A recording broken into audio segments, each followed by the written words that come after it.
guys, I'm Janet on occasion, and today we're going to be doing another campaign lore play. So, so last week, last episode, whenever that was.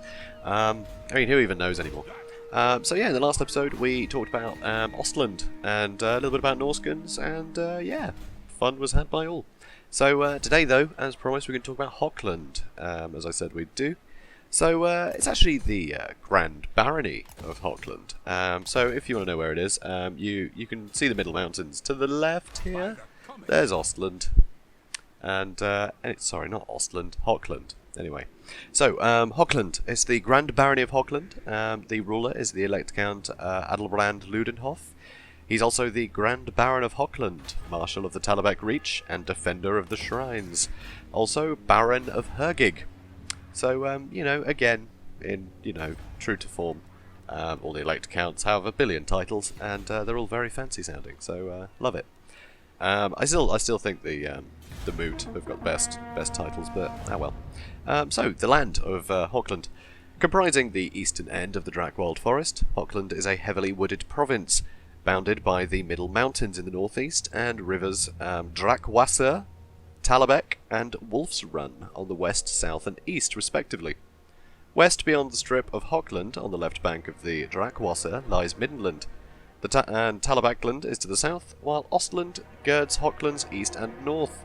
Deep within Hochland are the Weiss Hills, a treacherous mixture of hill country and fens watched over by lonely Fort Schippel. Though mostly covered in forest, the farms along the riverbanks and around the villages are fertile thanks to the many rivers and streams that flow south from the uplands of the Middle Mountains. This makes Hochland self-sufficient in food, although luxury victuals have to be imported from Middenheim and Talabheim. Heavy snows in the winter and rains in the spring make Hochland town susceptible to flooding, though the prior ruling houses of Tussenhofen invested heavily in dikes to control the floodwaters. Much of this system is now in ruins, thanks to Archaon's invasion, and next year is expected to bring both flood and famine. Heading north from the Talabec, the land rises gradually to the massifs of the Middle Mountains, forbidding peaks claimed by many, but wholly controlled by none. 3 main roads wind through the province. The Old Forest Road runs from Middenheim to Talabheim and beyond. The Hochland portion, leading from Grudenwald to near the shrine town of Gruden, Gruden, maybe? Gruden? I think Gruden. Gruden? Anyway. Before coming to the Talabec ferry. Normally a busy highway, traffic from the north has died except for Imperial messengers and units of soldiers, thanks to the war. The North Road carries traffic from Wolfenburg in Ostland to Grudenwald, while the new road opens the way from southern Ostland to Delbers and Altdorf. These were built by prior counts as part of a plan to develop Hochland's economy through trade, tolls and tourism, but the war has wrecked these plans for now. The highways are dangerous places where whole stretches are controlled by outlaws, and the forces of the count are only slowly reasserting control, having so far turned down the offers of the elect Count of Talabecland of large numbers of troops to restore order. So again, I think that is probably a similar thing going on with Talabecland trying to get control of Ostland as well. Sending troops in to restore order, it's probably a coup in disguise, really, isn't it? So anyway, Hochland's main trade is in timber and woodcrafts. Thick woods of oak and sycamore grow in the south, while pine and cedar are in the north. Guilds of lumbermen cut down the trees, trim the trunks, and float the logs downriver to mills in Esk, Bergendorf, Grudenwald, and Hergig. The logs are then bought by brokers, loaded on barges, and shipped out. Woodsmen in the south are awaiting the construction of a mill along the Talabec by Count Ludenhof, so they won't have to ship to Allenhof in Midland, but that has been delayed. The mill in Hergig is a recent and, before the war, quite controversial development, for the Elector of Ostland felt it encouraged illegal logging in his lands and demanded tolls for lumber floated down the Wolf's Run. The matter might well have come to a violent head had not Archaon changed everyone's plans. Although, to be fair, that was probably quite a violent head as well. Archaon coming in with his armies. But, oh well. Deep within the forests lies the Weiss Hills, a sparsely inhabited area of moorlands and low hills that are mainly travelled by poachers and licensed trappers and hunters. Much of the land is a royal dominion,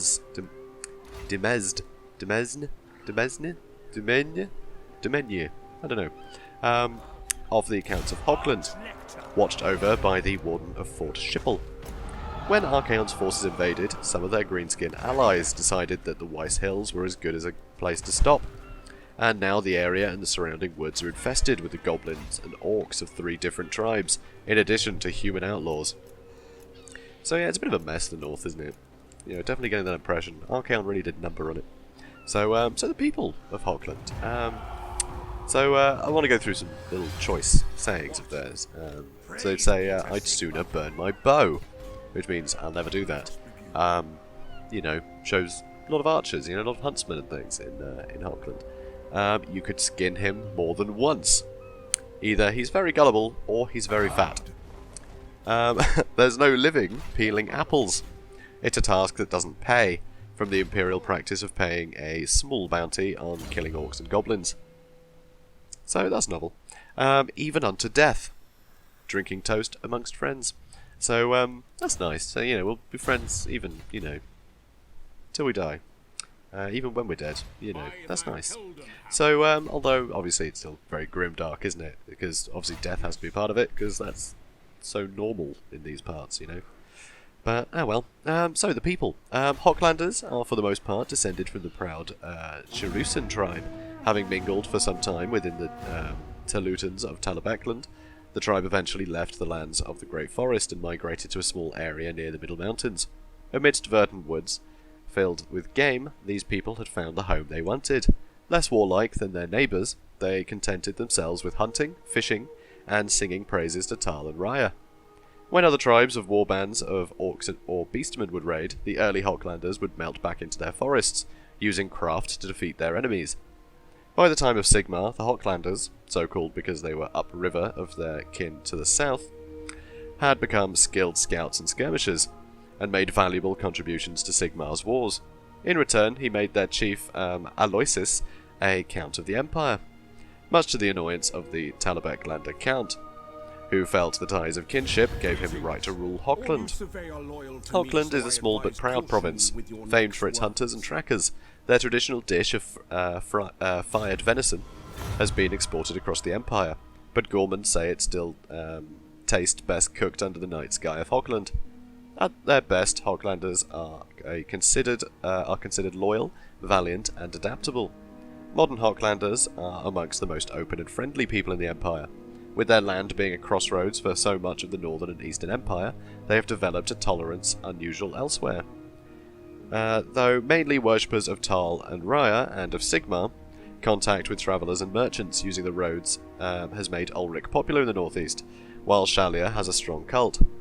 Contact with educated outsiders has led to respect for intellectuals, such that the rulers of Hergig encouraged the founding of private academies and even a school of wizardry, the instructors of which proved decisive to breaking Archaon's siege. Recognising their land is unsuited to large-scale farming or cattle raising, the people of Hochland have done what they can to encourage others to visit and leave some of their cash behind. Shrines to several cults can be found in most towns and villages, each claiming to be the site of a miracle and having blessed relics for sale. Fortified coaching inns sprang up along the roads for the convenience of travellers, though several have been bought by the rival Tunnelway and a Wolf Runner coaching lines. During the war, several of these inns became important rallying points for defence. Fond of hunting in all its forms, tales of loyal friendship, and jaunty ballads, Hochlanders are also known to be easily distracted by the prospect of a little sport. Some folk also whisper that their valiant nature is due, in the main, to their naivety, more than any innate loyalty. Jokes about Hochlanders who love their bow more than their wives abound, though most are too rude to repeat. This dedication to marksmanship has resulted in the excellent Hochland long rifle regiments that have proved so useful in recent times. The Hochland spirit is said to resist defeatism in all its forms, even unto death. In recent years, however, much has happened to change the normally optimistic, trusting Hochlander character. During the Storm of Chaos, many of Hochland's towns and villages were sacked and burnt, their population slaughtered or carried off as slaves for future sacrifices. While a few places held out, much of Hochland is a ravaged, lawless land. Religious agitators have appeared warning the people that the end is coming, and that this was punishment for their sins. Battered by recent events and mourning the loss of so many family and friends, many Hochlanders are starting to agree. The folk of Hochland are known for their positive, warm style of speech, more than their accent, which is mild at best. They tend to use a lot of animalistic references in their language. So, I don't know about you guys, but I really like Hochland. I mean, you know, very small, modest place, but, you know, unlike most of the Empire, it's really friendly. Most places are just hate other provinces, they're all racist arseholes, basically. But, no, Hochland's very welcoming. You know, they know they're small, but they're proud, and I like that.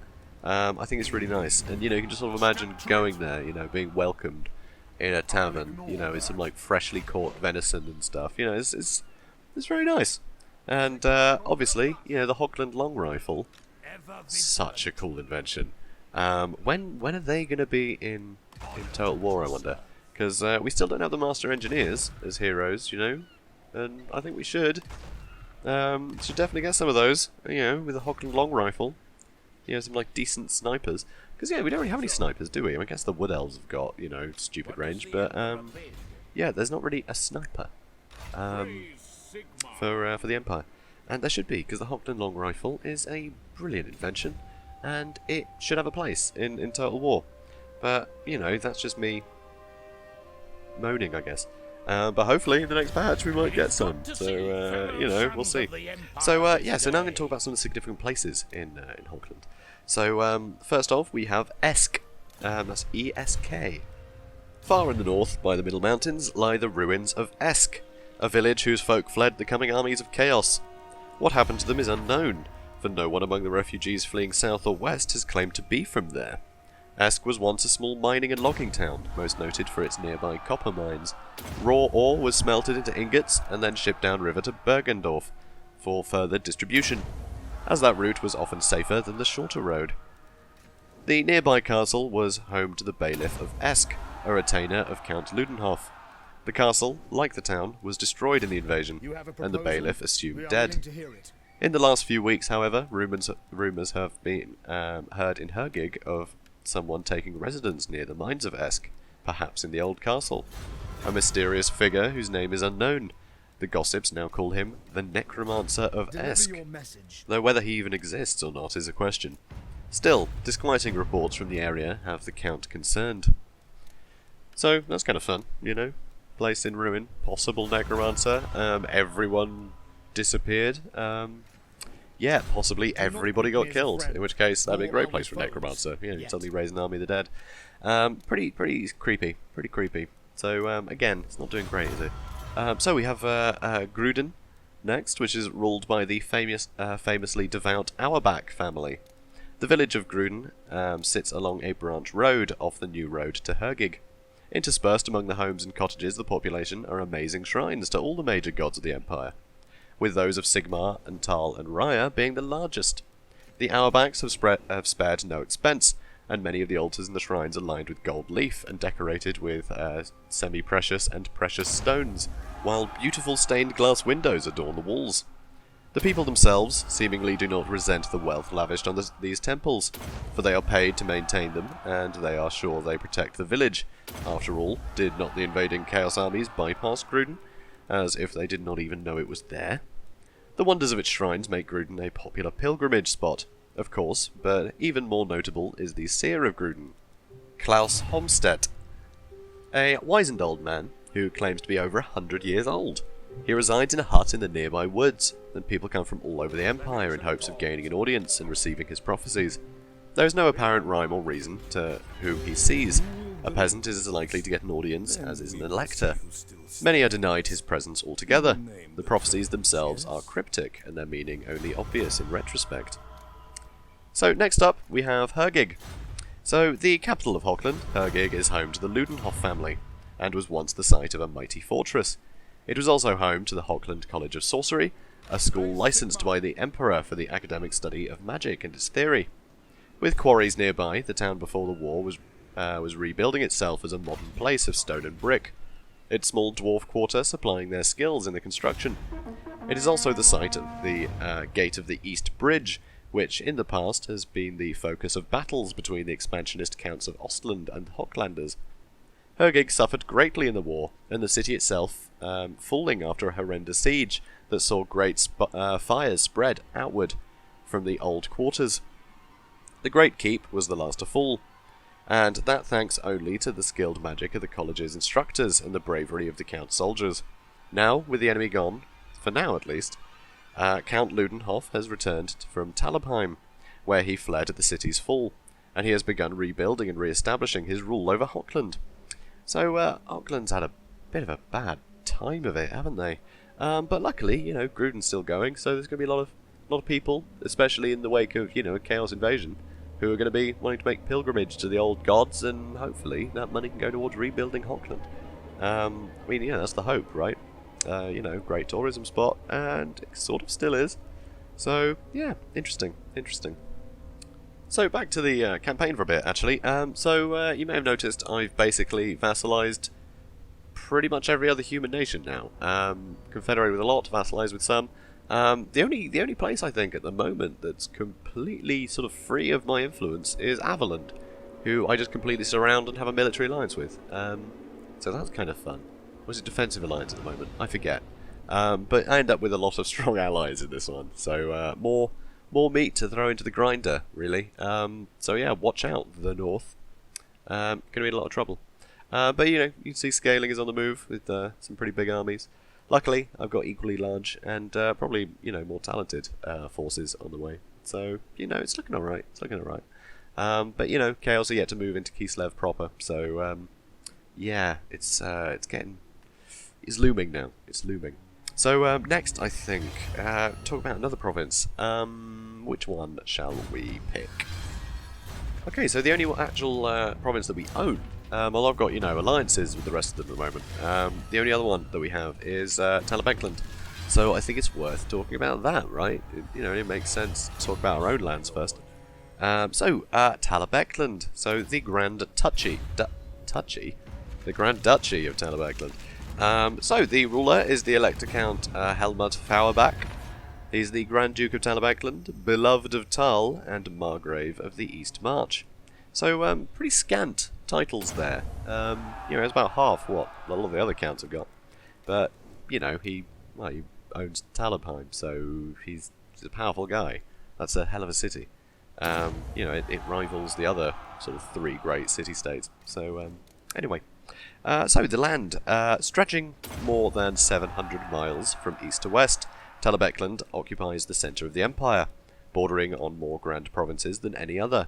Consequently, it has become a major transit route for trade within the empire, with traffic flowing up and down the rivers of Ster and Talabec, and north-south trade making extensive use of the Old Forest Road from Hermsdorf to Talabheim.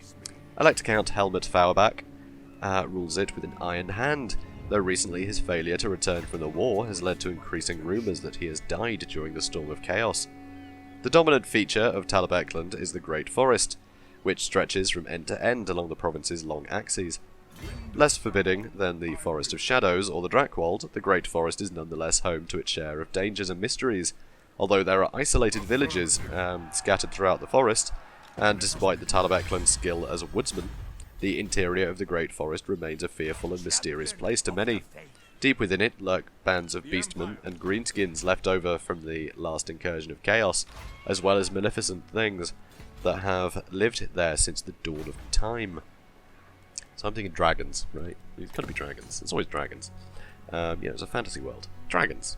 Anyway, the West in particular, in the region of the Barren Hills, is known for the number of mutants encountered there.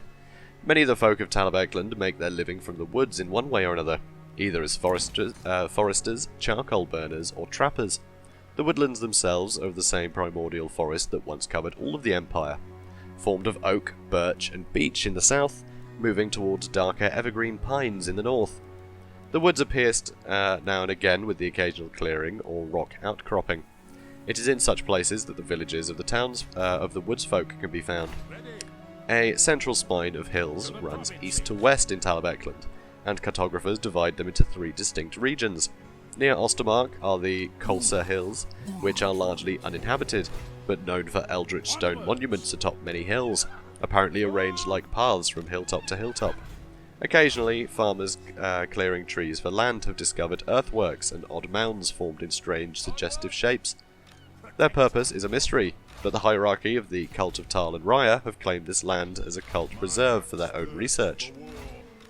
The Farlik Hills in the middle are home to many clans of herdsmen who are also part-time bandits, preying on traffic along the Old Forest Road. The elect counts, therefore, maintain a large number of road wardens along the road, and have even sent troops into the hills to punish the raiders. The road itself is of patchy repair.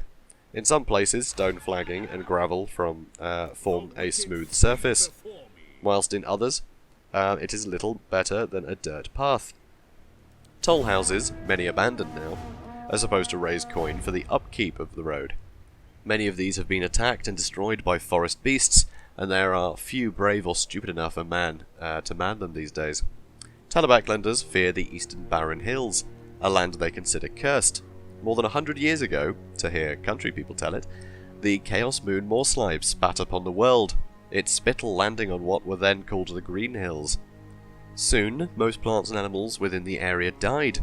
Those that did not mutated into horrible ways and had to be destroyed by the Elector Count's forces. Today the Barren Hills are shunned by all save a few, either treasure hunters following rumours of lost gold or magical items, or those who think they are protected from the curse. So, pretty grim.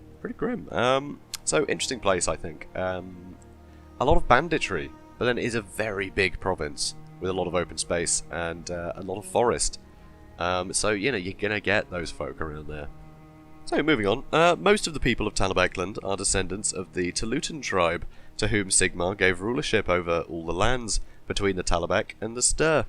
After years of wandering the Great Forest, the Talabec found the Great Crater, a huge bowl in the earth surrounded by a natural wall. The wall itself was pierced by a tunnel. According to legend, Krugar, the chief of the Talabec, decided this was a sign from Tal himself, and ordered the building of a great city within the crater. Known first as Talahim, later to become Talabheim, it is the largest city in the east and is considered impregnable. A thickly forested place, Talabecland has a reputation for barbarism and ignorance amongst the other provinces. The folk of Talabecland ignore this nonsense, holding instead a private pride in their forest craft and practical skills. At their best, Talabeclanders are patient woodsfolk, with a quiet intensity and honour. Reading, writing, and the scholastic arts are respected, but held in second place in the law of the wilds. The men of Talabecland favour silence and deed over long speeches, but their womenfolk are considered suckers for a honeyed word. As a consequence, rakish types, poets, and Reichlanders are viewed with firm suspicion throughout the province, though in general, Talabeclanders are more welcoming than their rural Stirland cousins. The role of the father is considered especially important to the folk of the Great Woods. Even town-born men take their sons to the woods of a summer, and teach them how to follow a trail, light a fire, and catch a meal. This is considered a matter of practicality, just like a Marienburger learning to swim.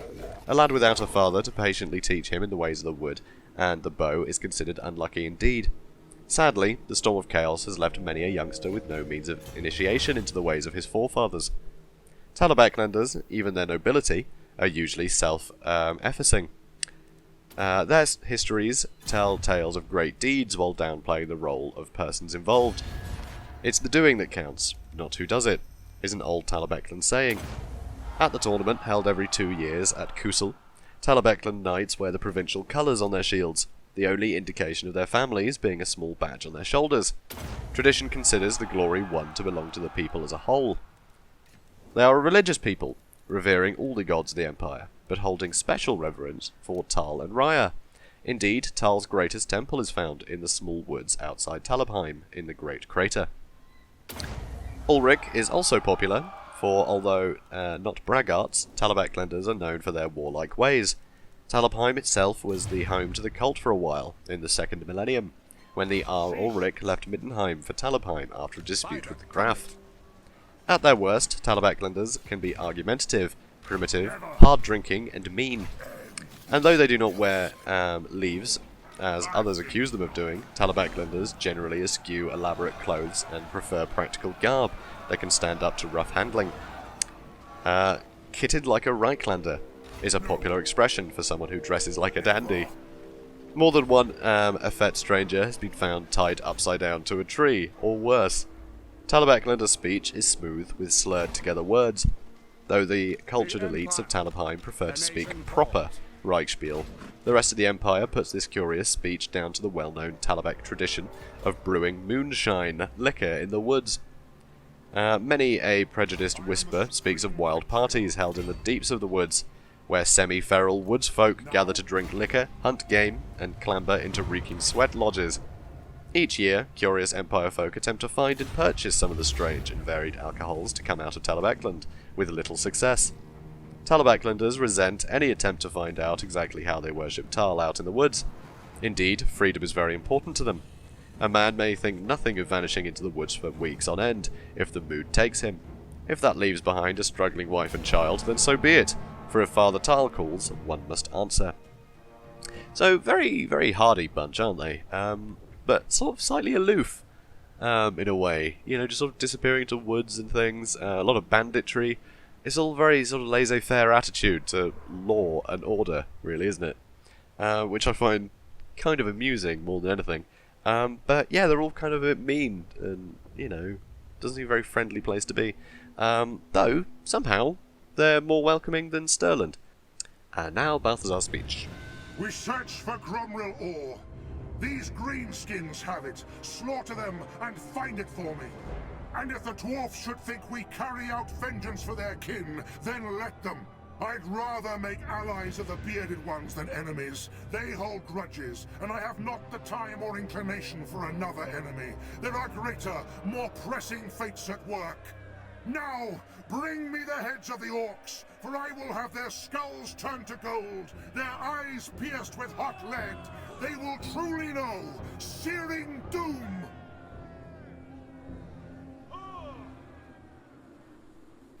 Thank you, Balthazar. So, yeah, Searing Doom. Isn't that fun? No Searing Doom, because that's one of his spells. So, yeah, little reference there. So anyway, yeah, so I'm going to do this this quest battle. It's quite a fun one. I like it. Yeah, loads of, you know, reinforcements on the sides. It's pretty cool. So, but yeah, it helps build Balthazar as a character, though, I feel. The fact that, you know, he doesn't really care about the dwarves, but he doesn't want to make more enemies. He knows their reputation, and so he doesn't want to encourage them to get, you know, annoyed with him. So, yeah, ever tactful. He's quite happy to do this for his own gain, but let the dwarves think that he's, you know, doing them a favour. Whether or not that's a good idea or not, remains to be seen. But, you know, I find that quite fun. He's, yeah, he's a bit manipulative, isn't he, Balthazar? So, yeah, fun. And, yeah, very manipulative. He even manipulates metal. I mean, that's pretty damn manipulative. So anyway, I'm going to carry on with Talabecland now. This episode will go on a little bit longer because of this quest battle, so hopefully I'll have time. So, on to significant places in Talabecland. Beck. B-E-K. B-E-K. Beck. Chief town of the province ruled by Count Joseph von Behring. Beck is normally a quiet trading town that exports lumber from the Great Forest and dried fish, and collects tolls for the use of its quays. Since the war began, the town and surrounding area has been flooded with over 1,000 refugees from Auckland. So many that they outnumber the townsfolk themselves. This has greatly strained resources, and fights between locals and refugees are common and increasing in size. Count von Behring was an early supporter of elect Count Fauerbach's coup after the death of Fauerbach in battle, and now he expects help in return. Fauerbach has sent a troop of his personal guard to Beck to maintain order, but rumours say that there will soon be a larger force arriving with instructions to invade Ostland to restore order and allow the refugees to return home. Order under whose rule is the open question. So, so that's fun. So, you know, it points out the fact that there are all these refugees, again, which I think is good that it is actually putting the that sort of logistical toll into the narrative, that, you know, there aren't going to be so many displaced people from the Storm of Chaos. And some towns are going to bear the brunt of it, you know. But also, there's more talk of coups. So, you know, a lot of politicking going on as well. So next up we have Leisk. So site of the largest fortified coaching inn in Talabecland outside of Talabheim itself. Leisk is also the unofficial southern headquarters for a large contingent of road wardens who patrol from Talabheim to the Ster to keep the Old Forest Road safe. The inn, the Tal's Boas, has a half-dozen jail cells in its barn and a gallows in the yard, allowing justice to be effected on the spot. The road warden captain, Jorg Schmidt, will hold trials in the common room, drafting in guests as jurors if need be. He is not above making it clear during the trial what verdict and penalty he thinks is appropriate. Next on our tour is Priestlesheim. Separated from the barren hills by a stretch of the Great Forest, Priestlesheim is home to a large Sigmarite monastery, the Temple of Leopold, the Hammer of Faith. The brothers here are dedicated to the study and eventual eradication of whatever curses the barren hills. Although they will explore the hills themselves, they also hire adventurers if other matters demand their attention. The monastery also hunts down any mutants that wander north out of the hills. It is currently understaffed, as many of its brethren have gone to join the fighting against Archaon. So that's kind of cool. I do like that, the fact that these monasteries are pretty much, you know, a place of war as well, you know, with all the warrior priests and everything, especially the Sigmarite faith. So having all these Sigmarites basically going out on, you know, trying to work out why there are all these mutants and trying to eradicate them, I think is very cool. You don't really expect that from, you know, sort of religious people, you know, certainly not the real world anyway. So that's fun. So finally we have the capital of Talabheim. So I'm gonna go into this brief sort of description of it from Sigmar's Heirs, but in the next episode I think we're going to go into more detail about it, because there is more detail about it in another book I've got, which is all Talabheim. So I want to go into, you know, all the provinces, not the provinces, the districts and stuff like that, because it's a cool place. So, Talabheim, once the capital of Talabecland and the seat of the Elector Counts. Talabheim has for several centuries been a chartered free city under the rule of the Flowerback Unturned family and a powerful parliament of nobles. Hidebound by tradition, Talabheim is known as a city of laws. There are laws governing all aspects of life and behaviour, many dating back to the city's foundation. The confusing morass of often contradictory and capriciously applied laws drives even natives to distraction, making the Litigants Guild very wealthy and influential. Outside the wall lies Talabheim's port, Talagard, a run-down pest hole inhabited by the poorest of the poor. Alcoholism and crime are rampant here. The largely Kislevite-descended population has swollen with the arrival of over 1,200 Hochlander refugees, and tensions within Talagard between the two groups are high. So again, more sort of refugee crisis stuff, which is you know, very unfortunate. So yeah, I am going to switch to the other book now and sort of finish off stuff in the next episode. However, I do have one other thing to talk about. There's a custom sort of you know, described here called Tal's Justice. So it was once the custom, or so it is said, of the High Priests of Tal to order such citizens of the city of Talabheim as displeased them to be nailed to the oak trees in the groves of the Talenwelt. These unfortunates, whether criminals, heretics, or merely the happenstance objects of the High Priest's ire, might starve, bleed to death, or most likely be consumed by the wolves of the Talenwelt, reckoned bold and ferocious even by lupine standards. Today, the oaks of the Talenwelt bear only acorns, but occasionally, when an especially old tree falls and is carted away for timber, the woodsmen find their long saws turned by ancient nails, buried deep within, and long since grown into the heart of the wood. Isn't that creepy? Right? And, you know, it being Warhammer, and the traditions dying hard, you could probably figure that stuff still goes on, you know? So that's fun. Also, one thing to point out is the sort of novelty of how Talabheim is bound by so many laws, to like a nonsense degree, when the outside of town is so lawless. I find that very amusing. But then it's a reaction to that, isn't it? Such a lawless place with all these bandits and everything.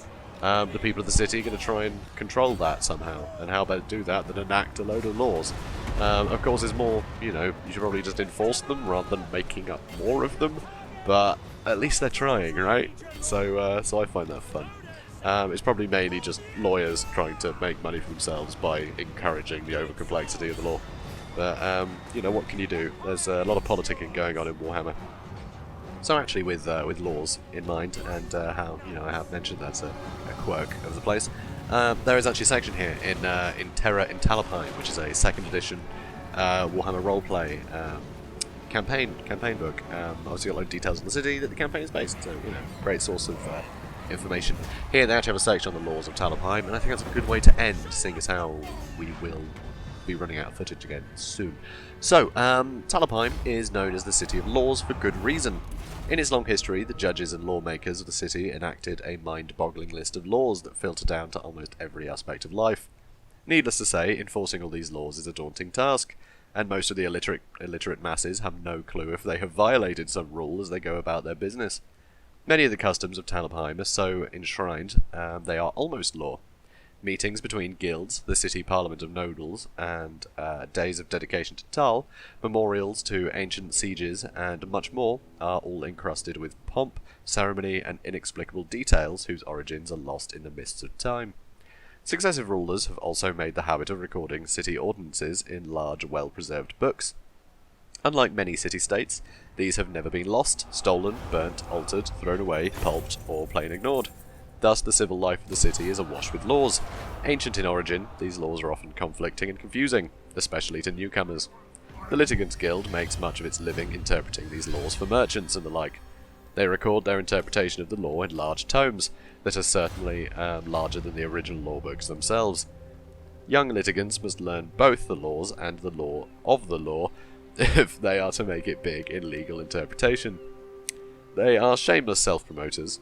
Thus, an apprentice litigant may well approach a new band of travellers, inquiring as to the status of their cat license or the like.